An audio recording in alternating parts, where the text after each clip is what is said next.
pasado 23 de enero van a entrar una serie de modificaciones de las Nafarroak ostalaritzako establezimenduen barnealdea itxi du koronavirusaren pandemiaren bilakaeraren ondorioz. Eta denbora berean 10 milioi euroko laguntza sorta berri bat gaitu du sektorea laguntzeko. Gainera, esparru pribatuan egiten diren bilerak bizikidetza unitate bakar batera mugatuko dira. Neurri horiek larunbat honetan urtarrilaren 23an sartuko dira indarrean gaueko 12an.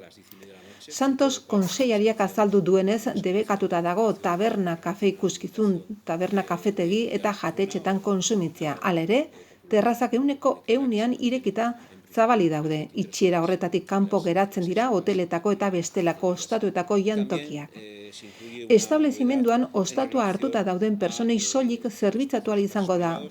Beti ere osasun neurriak betetzen badira eta mahai bakoitzeko gehienez 6 persona badaude.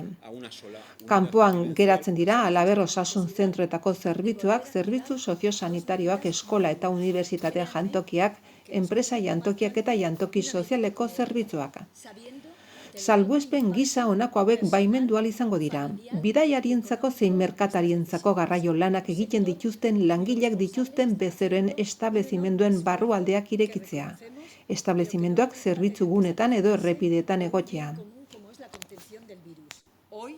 5 trailer kamioi baino gehiagorentzako aparkaleku izatea eta otorduak edo afariak ematea.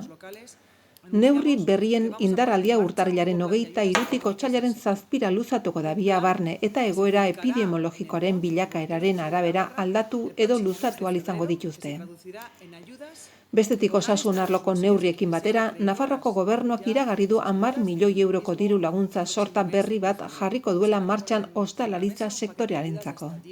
Pandemiaren eraginak gehien erasandako sektoretako bati laguntzeko asmoz eratu da ekimen hau eta orain arte ekonomiaren eta zergen arloan hartutako neurriekin bat egiten du.